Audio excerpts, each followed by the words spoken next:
and welcome to Rockin' the Love. I am Robyn. And I'm Gil, and we're happy to have you all with us today. This is the second Wednesday in what day? What month? March. Yes, we're happy to have you all. And it's not only the second Wednesday. I am wearing these silly things on my head that you probably can't see say happy birthday on each hand because it is Gil's birthday. So I've got flowers and dangly, sparkly things to say happy birthday, my love. Thank you. Thank you. So this is a show about relationships, and Gil and I are married, and we are living how many miles apart? I don't even know. Somewhere right around 1,000 plus I or was minus. all dramatic in my head. I was going to say 5,000, but then I Yeah, realized no, it's not that far. I would have put you in New York. Anyway, he's in New Mexico, and I'm in California, and our show is about relationships and finding the love in each of them. So we're working now on finding the long distance love. So happy birthday. I know it seems like no big deal, but this is the first time in 23 years that we have spent our birthdays apart. Yep, it is. In our whole relationship. And welcome Johanna. That she says happy birthday. Oh, thanks. Oh. Woo. So yeah, that's a big deal. That's a big deal. So I don't want to talk a lot about big deals because we have lots of fun guests today. I'm going to take off my attire if you don't mind. We have lots of fun guests. We have our guest from last week, Mirna Lopez. Was she a guest or was she just a crasher? I don't recall precisely. When you're rocking the love, if you show up here, you are always a guest. You are in your home. You're right. She's not a guest. She's part of the family.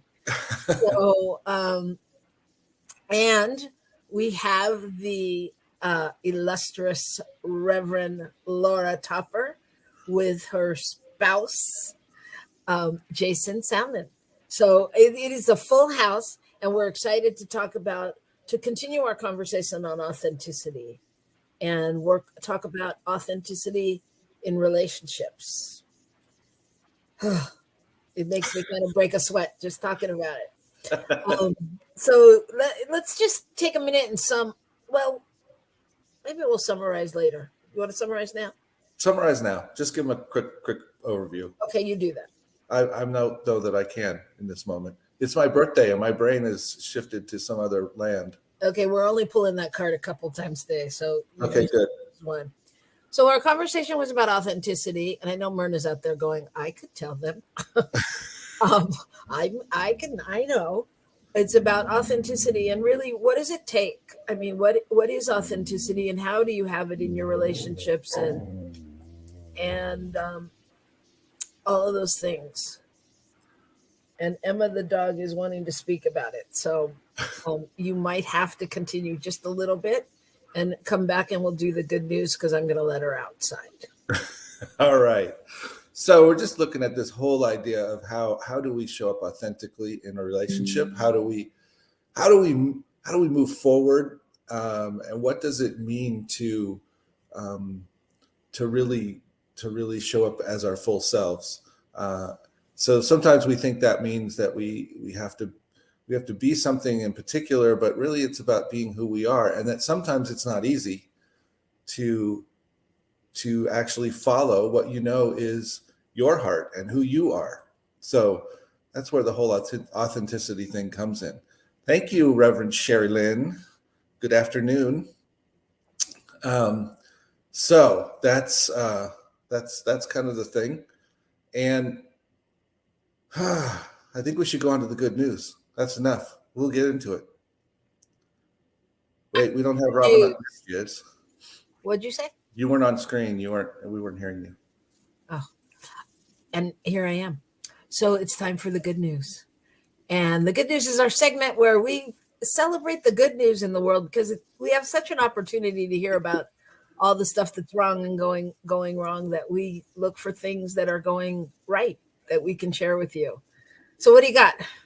Well, since we have our illustrious guest from the UK on today, I thought I'd bring you some good news from the UK. So there is a woman who was frustrated because her local municipality did not they do recycle, but they don't recycle everything. There's a lot of things that they don't recycle. And so apparently she did her research and figured out what she could do. And she now runs her own private backyard recycling center where everyone brings their chip bags and their rubber gloves, I guess, and all kinds of things, like just all kinds of things like that that can be recycled, but aren't often by the big recycling centers. And she has some company that she's able to every month or so gather up the different items and vacuum seal them and send them off. And she gets a little bit of a dollar amount for all of that. And that all goes to charity. One in particular is one of her daughter's sports teams. So I think it's kind of cool. I think it's really cool. That's it's great. just a matter of, how much difference can one person make? Yeah. Quite a bit. And Sherry says, that's great. It has to begin somewhere.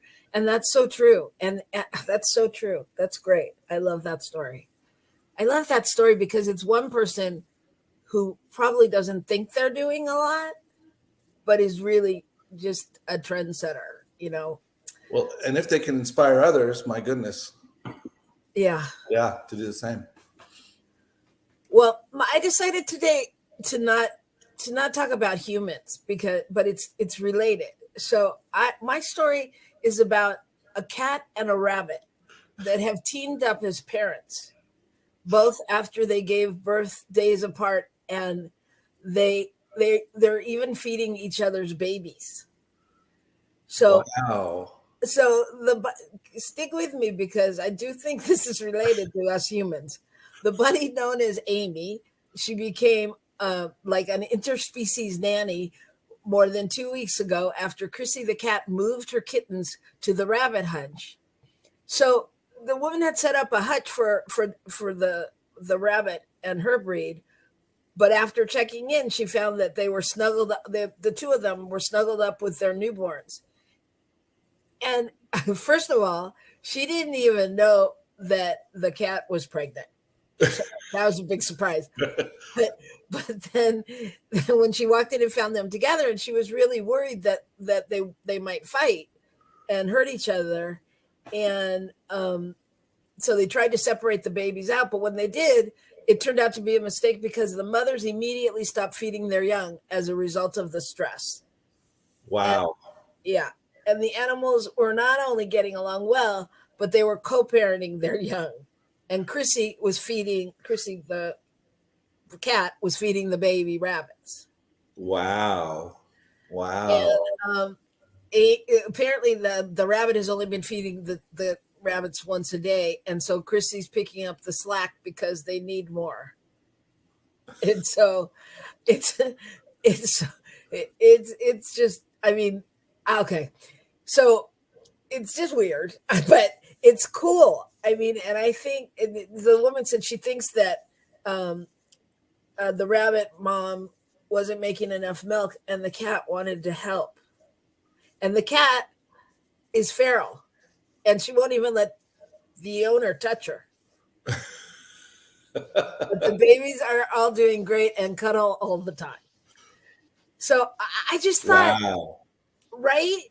I mean, it's such a story about, we know what we know. And, I don't care. Anyone who says, like, I read another story about mussels and they were saying they don't have a brain and they don't have this. And I'm like, I don't know. I don't know. I mean, it seems that everybody seems to know things that we don't think they know. You know what I mean? And I just think it's such I know it's an animal story, but it's such a story of what's possible, and if it's possible there, it's possible everywhere. So doesn't it sound a little bit like our God kids? Feral? The feral, yes, the feral part. That was right, yes.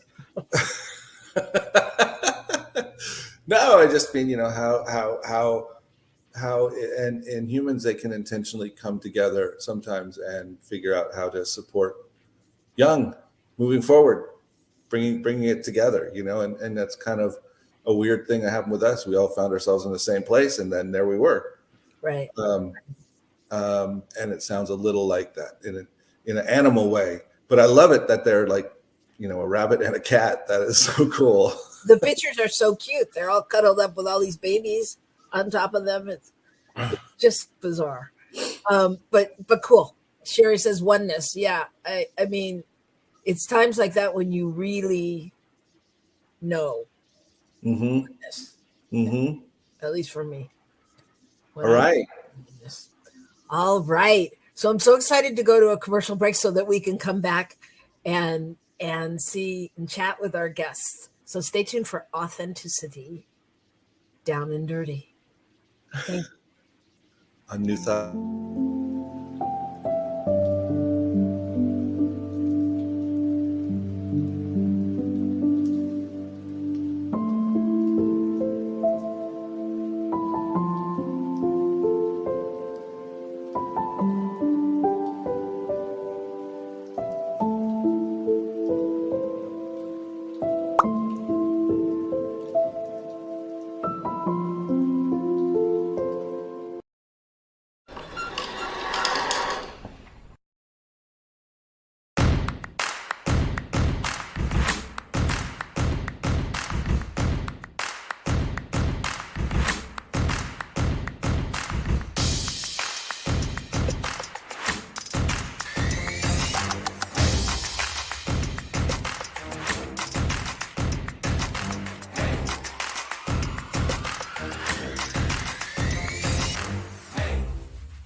Thank you, Center for Spiritual Living Denver, for your continued support. Thank you, Center for Spiritual Living Midtown Atlanta, for your monthly contribution. Thank you, Center for Spiritual Living North Jersey, for your monthly contribution. And please help us welcome Om Center for Spiritual Living in La Mesa, California. Thank you for your monthly donation. Thank you, Center for Spiritual Living Seattle, for your most generous donation. And a special thanks to Hefferlin Foundation for your generous technology grant.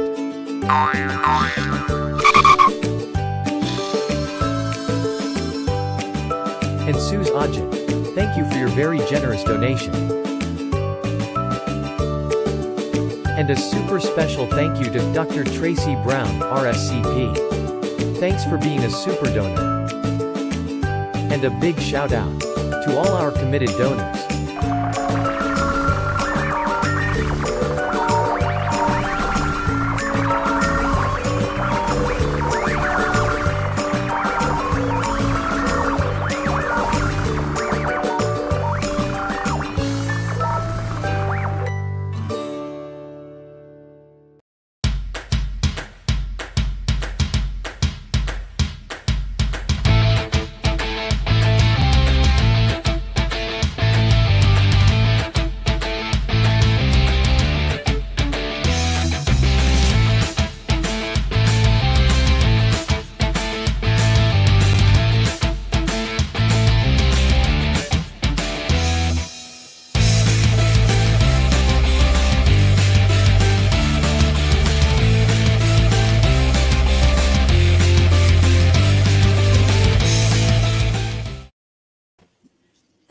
Welcome back. This is Rockin' the Love, and I'm Robyn.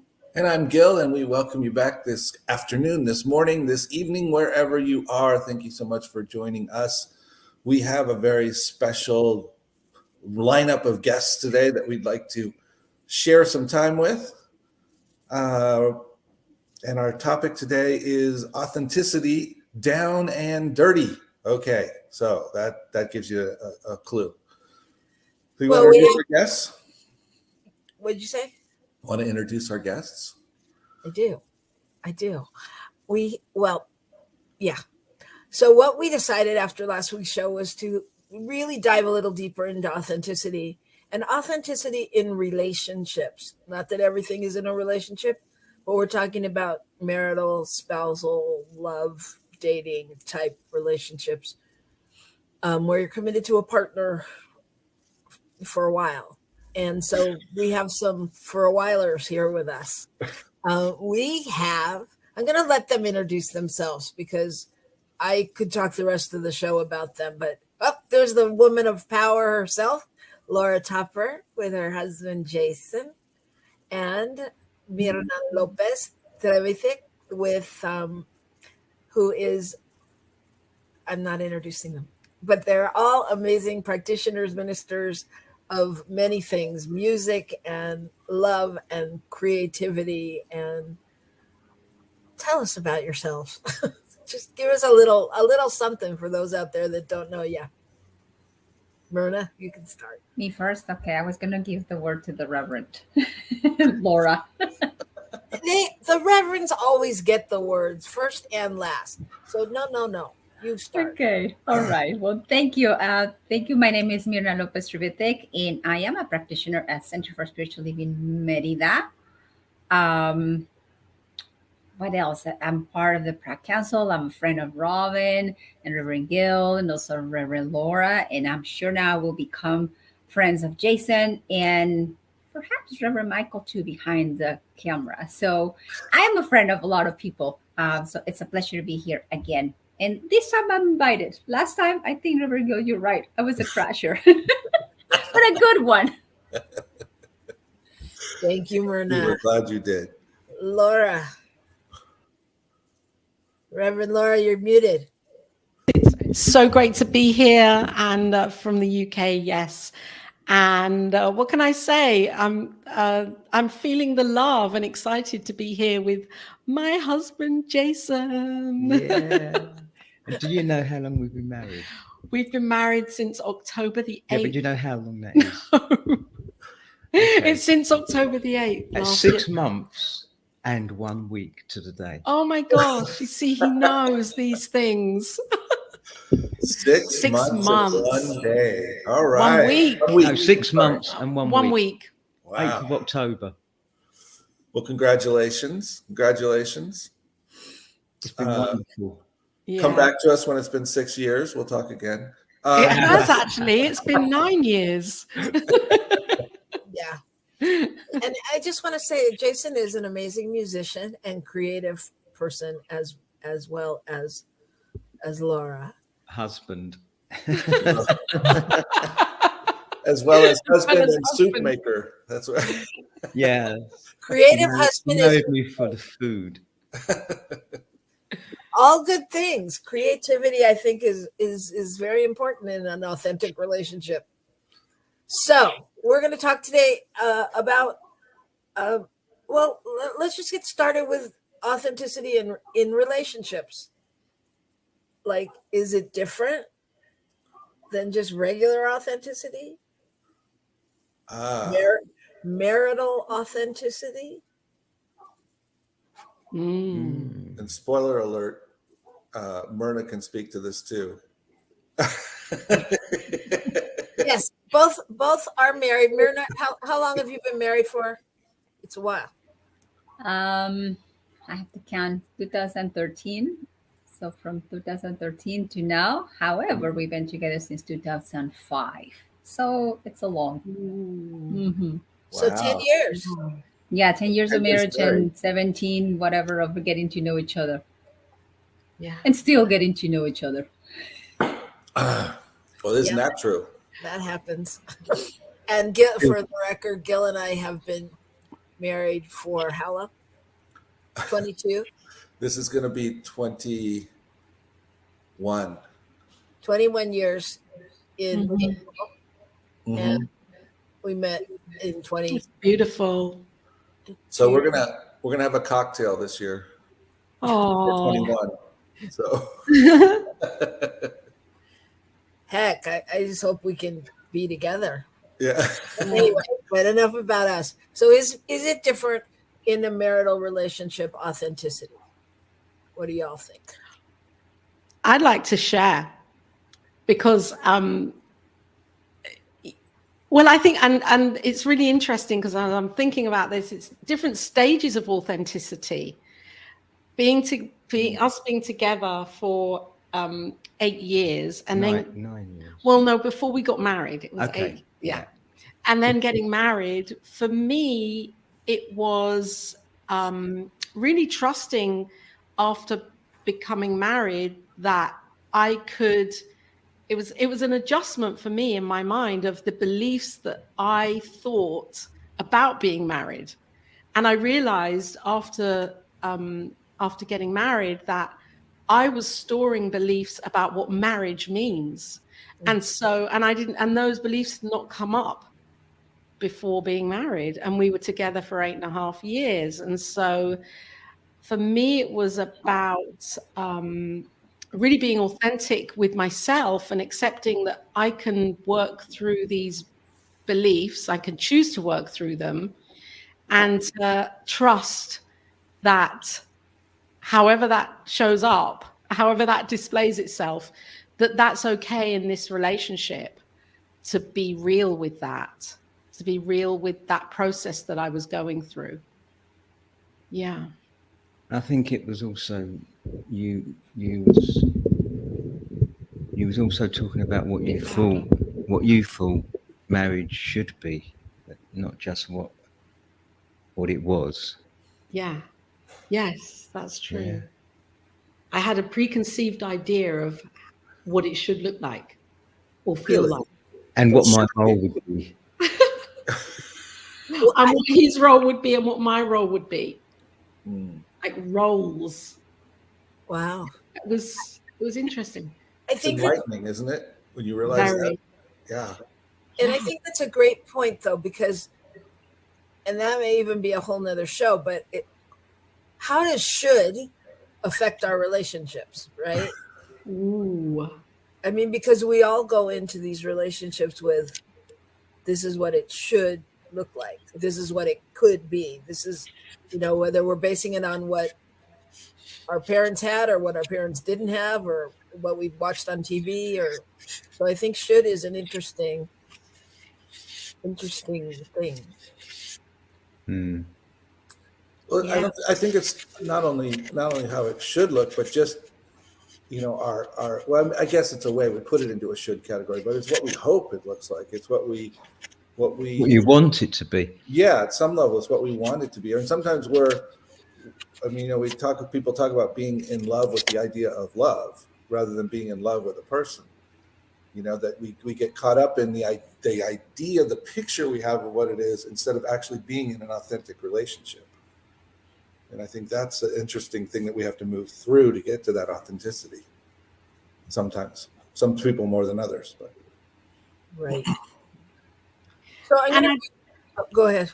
Well, I just wanted to say here, just authentically, to thank Jason, because You're welcome. He really allowed me to feel that process, even though we did experience some Turbulence, Fallout, and fall back, and not that there's any in and out, but it was an experience.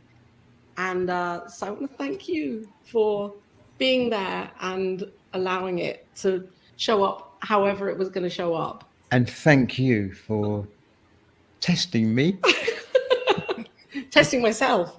testing yourself in my company. Oh, yeah. Oh, so I want to read you just something I found about authenticity in relationships, because let me read it to you and see what you think. Marital authenticity is more elastic and expansive. It is the sum of all the parts of the basis. It is the sum of all the parts of the basis of marriage is said to be friendship, which is true, but that description comes from consciously and proactively implementing the two parts above. These two are internal action items, and they must be the primary actions of the authentic spouse. Mm. I like elastic and expansive. That that that feels true to me. Mm. I mean, there's a lot of give and take and in a marriage, Yeah. and I mean, for me, once I was there and really locked in, there wasn't the same options. No, because I was committed. I mean, I took a vow and I meant it, and I was committed. So I had to stretch a little more than I might have been comfortable with, you know, because this person was that important to me and this relationship. So I think it was an interesting description. Yeah, that word elasticity caught me when it connected to authenticity, and it felt like, wow, that's interesting. It's like there's a spectrum of authenticity.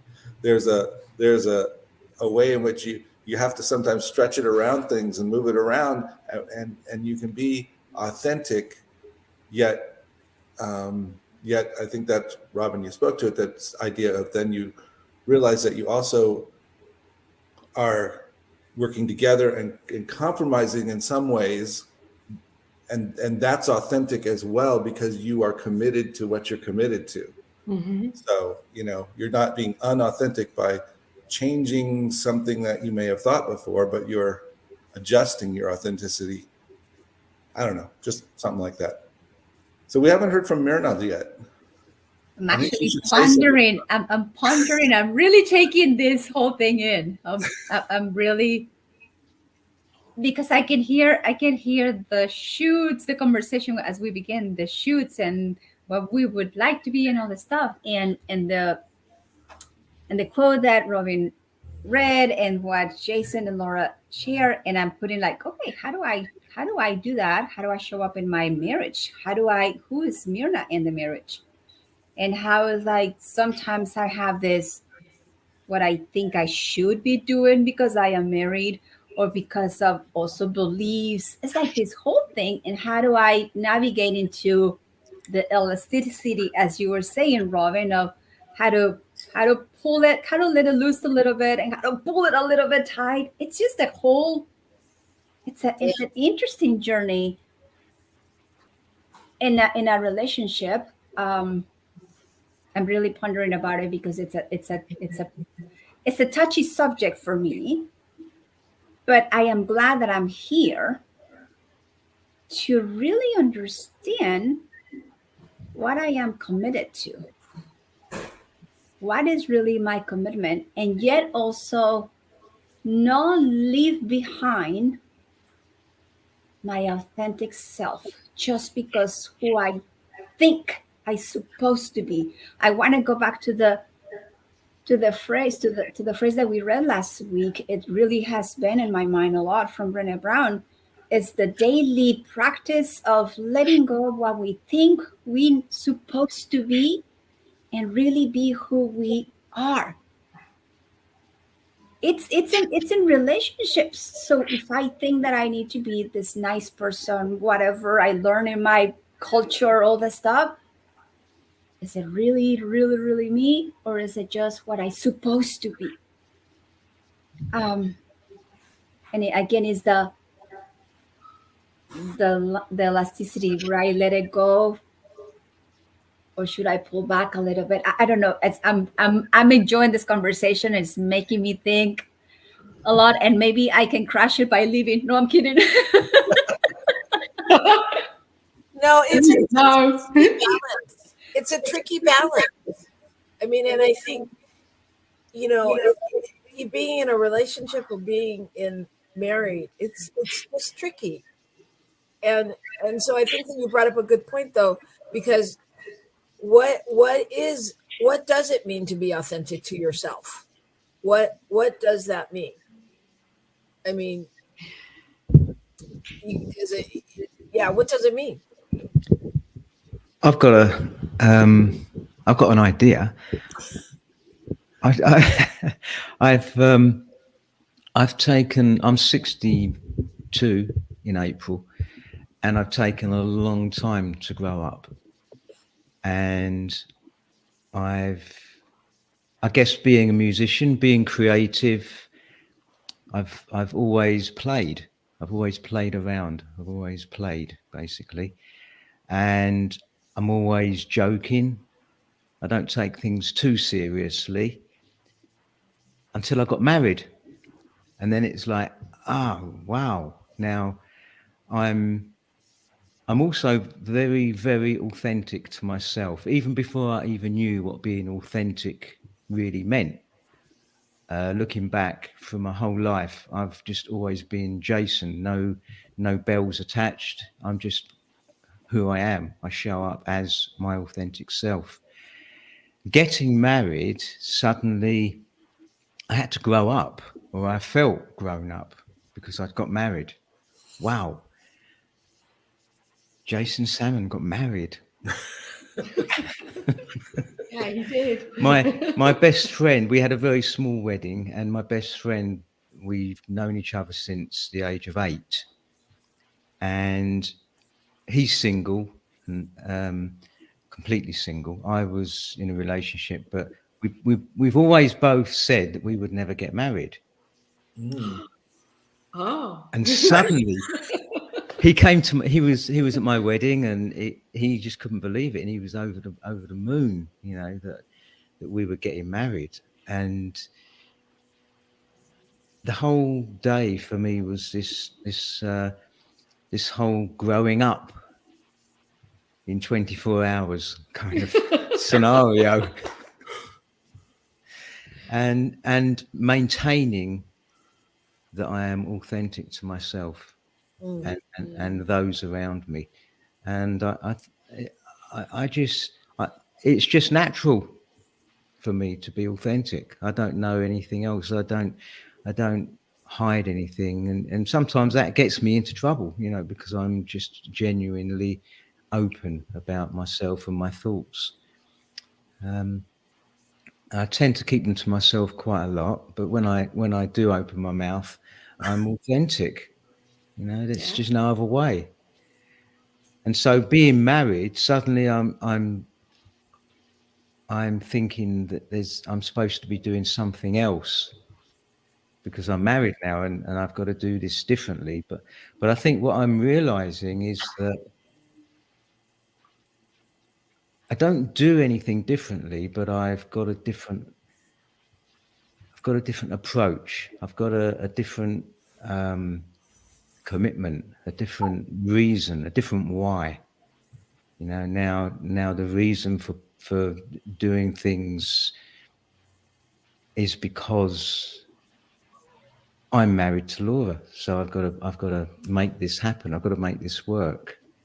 There's no just letting it get slack. You know, I've got to pull myself up and say, okay, you know, show up in a more mature way than I would have done before getting married, but still being authentic. That's the crucial part. You know, I'm not changing myself. I'm changing my approach or my attitude or my reason.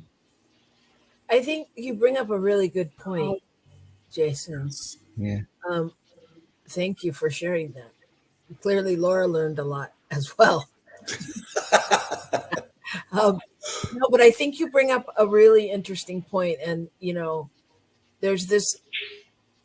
I don't know. I find that there's this unspoken truth that people experience when they get married, and I think, and you don't talk about it with people because you can't understand it if you haven't gotten married. And I think, you know, like people go, why is it different? You've been together 9 years. You've been together this long. You've da da da da.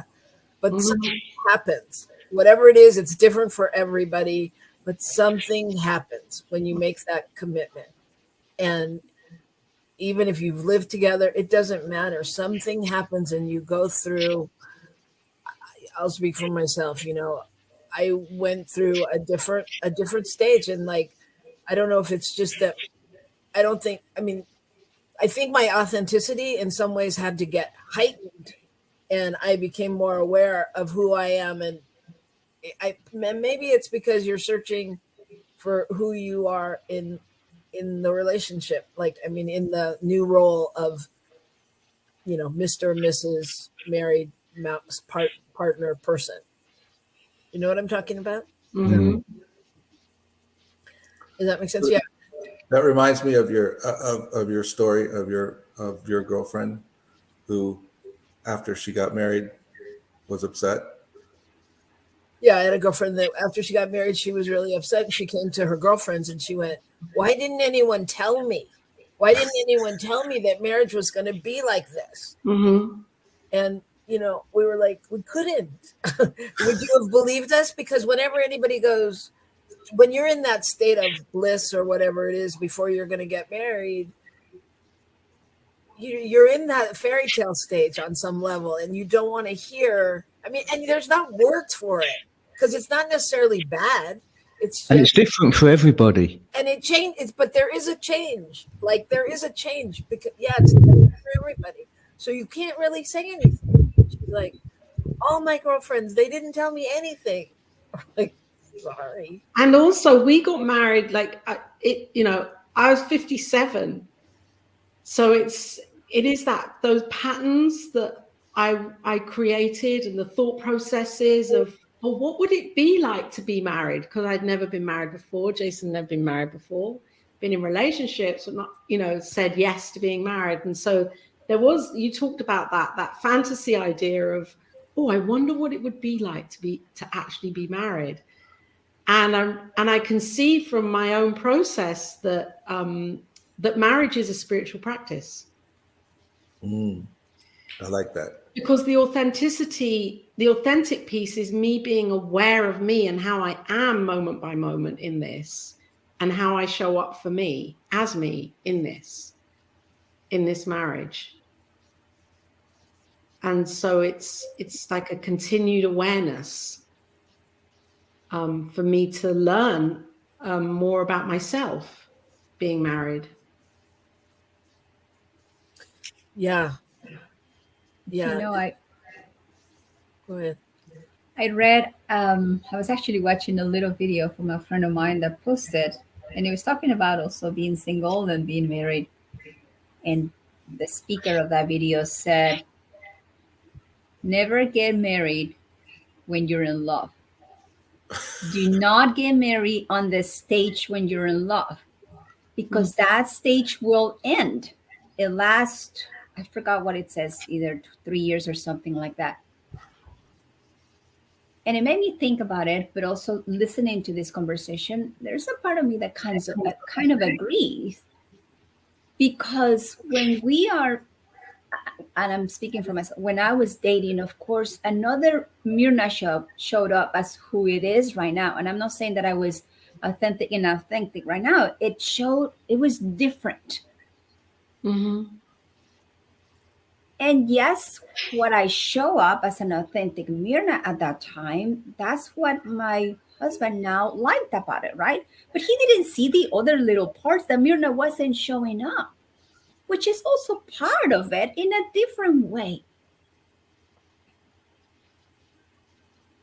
And as Robyn was said, it does, there's something, once you say, I do, once you say the vows to whatever vows you decide for yourself and for that marriage, there is a shift in the consciousness of that person. At least for me, it's kind of like when I became a practitioner and I did my vows to what it meant to be a practitioner, what I was being committed to. And the funny part is I can't go back. I cannot go back to the Mirna before being practitioner. I cannot go back in some ways to the Mirna that met my husband 17 years ago. Yes, there is a part of it who has not changed. But I like also what Jason said. There is a different approach. There's a different way of behaving. Sometimes good, sometimes not so good. But it is part of it. And I think for me, the marriage, it's, as I agree with you, Laura, it's a daily practice. It's a daily practice of who am I in this moment? How am I showing up? What gifts am I giving? What thoughts am I bringing into this relationship? And yet I'm going to be creating a really nice marriage or the opposite. So anyway. Well, and I would add to that when you say it's a practice, because I agree. But what was going through my head as we were having this conversation was that in love stage, going back to that in love stage, that new stage.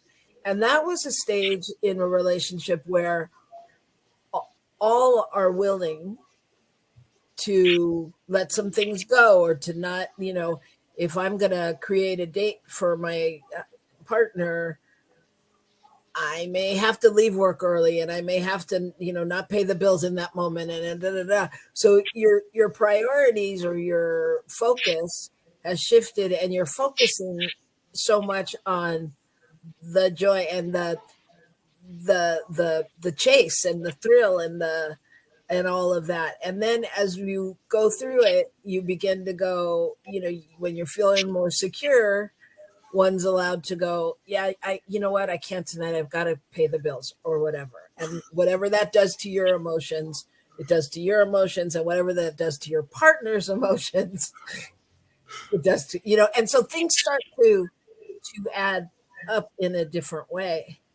And so to go back to what you were saying about spiritual practice, it's like, if you have the spiritual practice that we all either have or wish we had, of being able to, nope, I get up in the morning, I write in my journal, I meditate, and I do this, that, and the other thing. When we're that committed, do we do that in our relationship, and on a different level, deciding whatever that is that needs to happen, right? So it's just it's an interesting dynamic, because I just think practice, like you said, when you said spiritual practice, I think that goes into more practices or rituals, or that's what kind of feeds the expectations of partners. And for me, that spiritual practice includes conscious conversation. Absolutely. Absolutely. We have a very quiet audience today. I can't believe how quiet Miss Sherry Lynn is being. Okay, well, we'll continue. We'll continue. So, and welcome, Wayne. So yes, I like it that it's quiet, Robyn. You know why? Even us, it's quiet compared to last week. it's true. It feels that, because I think, at least for me, it's really making me think. It's really not just like, oh yeah, blah, blah, whatever. Yes, but it's just really, for me, I'm really pondering about my marriage, my commitment, what I say yes to. And I like that it's being, at least for me, I like that it's being quiet, that it is, that I'm listening, paying attention to every word that is being said, not just as, oh yes, Laura said it's great and all this stuff. No, it's like, really, I am paying attention, because we all, for example, they've been married for a year and, no, what is it, October? I forgot. 6 months. 6 months and a week. Right. And I've been married for 10 years, and Reverend, it's like all different years, and we're in different stages of our marriages. Yeah. And neither is, one is not better than the other one, or this. And it's just, at least for me, I'm learning from each of the relationships over here. So I just want to say thank you. And the other thing is we're closer to when we weren't married. So it's easier for us to be in connection with the difference between the two, because it's so new for us. Yes. It's true. Yeah. Well, and for us, it's so old for us, not in a bad way, but I'm really aware that at the stage that you two are at, Laura and Jason, and probably at the stage pretty sure at the stage that you're at, Myrna, I could not have let Gil move away without, I would not have been able to stay 1,000 miles away or let him on his own, because speaking for myself, I was still in a stage of, well, what do you mean if he's alone? What happens? What will happen to me? What will happen to him? What if someone meets him? Those women in churches, you know how they are. They're all looking for a single spiritual man. Or a married one with a spouse that's far away. Hey, that's where I met my husband at church. Yeah. So, but I mean, it is a different stage because, I mean, through the years, I obviously I feel a little more secure in our marriage, but it really didn't have anything to do with our marriage. It had to do with me, so I mean, I feel secure in who I am and what I bring, and also clear that, if someone else came along, that would happen anyway, if that's where we're at. But I couldn't have done that, so it is a different stage, and it's fascinating. It's fascinating to be authentic in that stage, and to figure out if I'm really being authentic, or if I'm trying to be kind to him to, go be free and do what you need to do, and, whatever. So, I mean, staying authentic and really checking in to see what that's about is a big deal. But yeah, so. So Jason, you talked about being authentic to yourself. And I think that's one of the key components in being authentic in a relationship. So I just wondered if anyone else had, what does it mean to be authentic to yourself? For me, what strikes me is just being honest, to being willing to acknowledge the truth in myself. I think so often it's really difficult to get down to, this is what's really going on. This is really how I feel, particularly if it doesn't feel like it fits with what you're supposed to feel. Like, well, we're married, it's supposed to feel this way, or whatever that is. And so I think getting honest about it, and sometimes it means examining it to figure out, well, what's going on there? Why am I at that place? But unless I get honest or authentic about it, I can't get there. I can't ever even go to the possibility of moving forward through something if it's just a temporary thing, if I don't acknowledge that it exists. So that's what strikes me about being authentic to the self. For me, I think actually this weekend I had a way of really, Mirna, being authentic. In what you said, Reverend Gil, about the feelings. So this weekend I was feeling a lot of stuff. And Mirna went into a quiet place actually it was nice and everything, but I was quiet. I was being very quiet on the weekend. And I am so grateful my husband didn't say anything, what's wrong, or why are you doing this? Or, I mean, he just let me be. On Monday afternoon, something, I actually shared with him and I said, I was being quiet on the weekend. I was just going through some feelings, and this is where I am. In the past, I would have been afraid actually to say what I was feeling.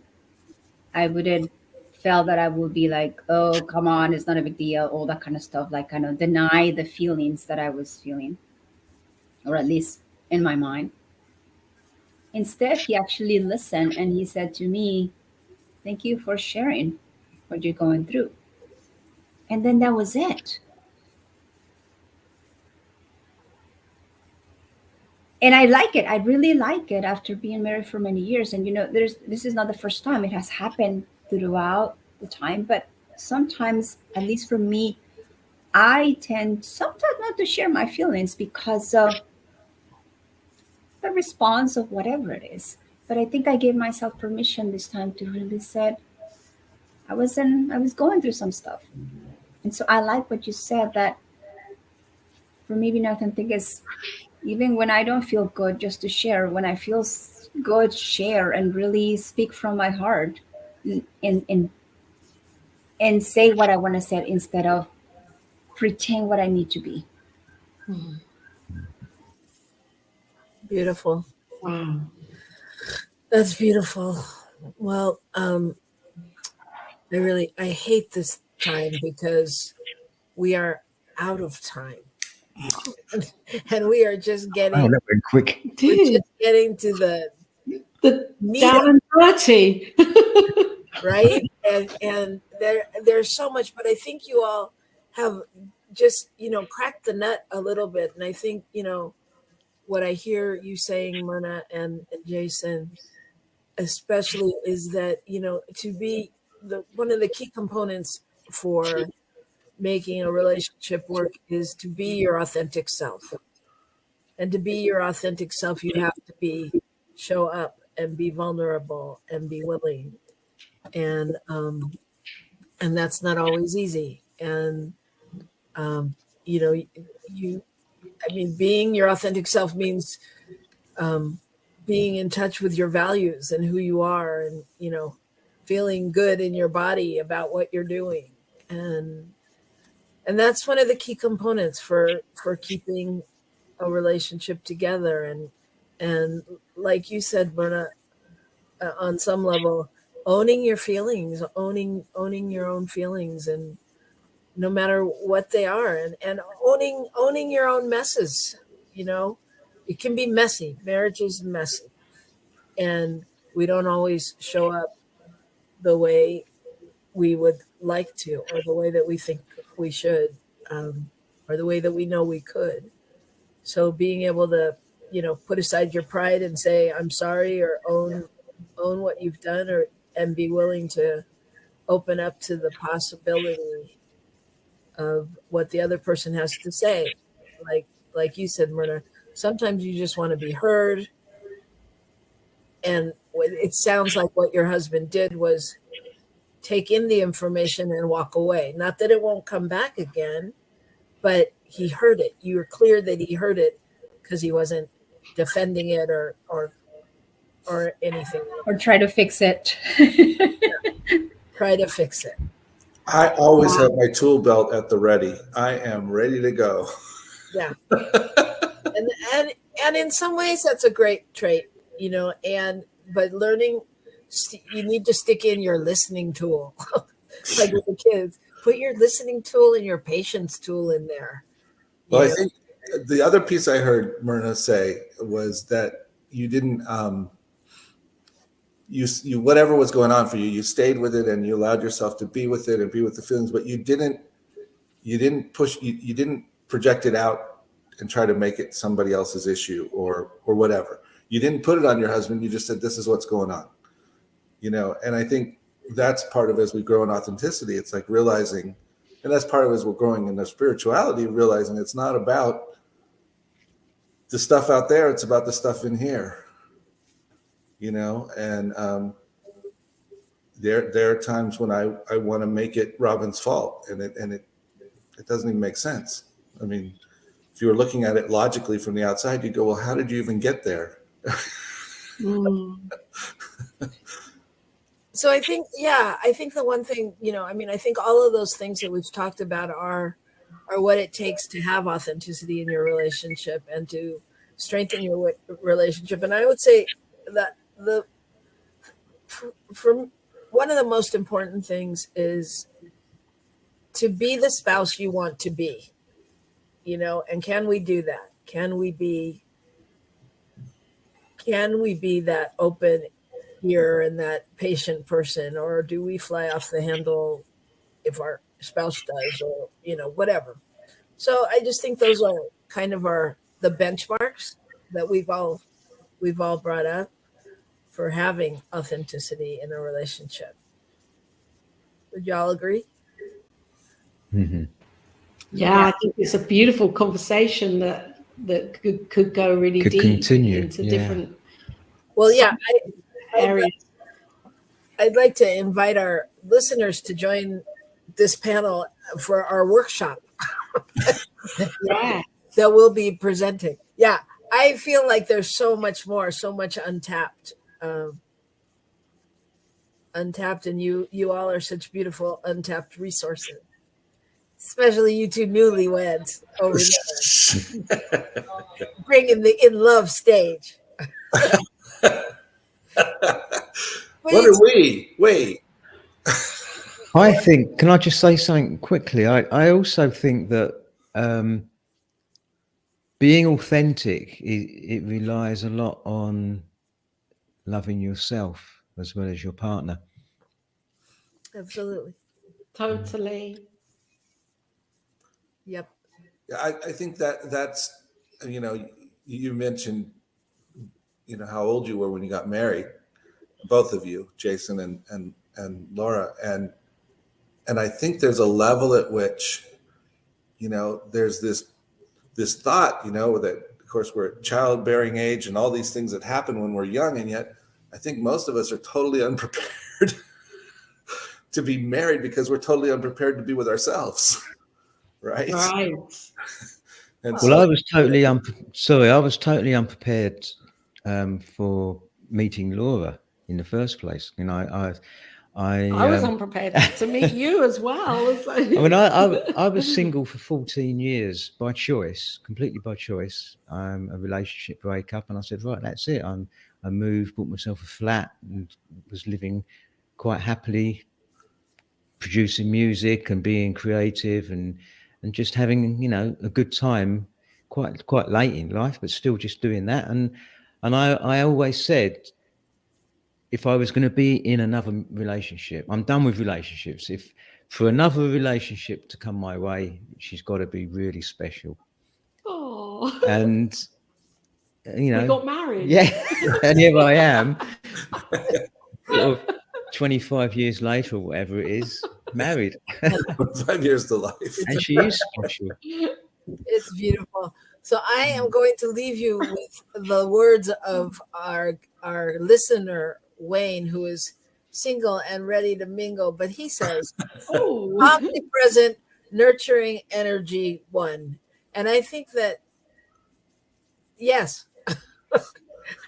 Yes, because we're talking about one. And if we keep going back to the source and knowing that it's love, what would love do here? How would love react? Can I be the love? All of those things, then we show up. You know, we show up differently. And so we're going to leave it at that for now. But this is definitely a conversation and a panel of people that I'd love to be with again. So thank you so much for joining us. Thank you. Thank you. Thank you for inviting us again. Yeah, it's been wonderful. We're so grateful that you came, and we're so grateful to everyone out there for your presence and your energy. And we just can't say enough. And I just want to say thank you. I want to say a big thank you to Doris and George Olmsted for having their third child. Who showed up a little unexpectedly, but thank God he did, because he's made my life wonderful. And Sherry Lynn says thank you. Good to see you all out there. And we'll see you next week on Rockin' the Love. Bye. Happy birthday. Thank you. Happy birthday. Happy birthday, Gil. Cumpleaños.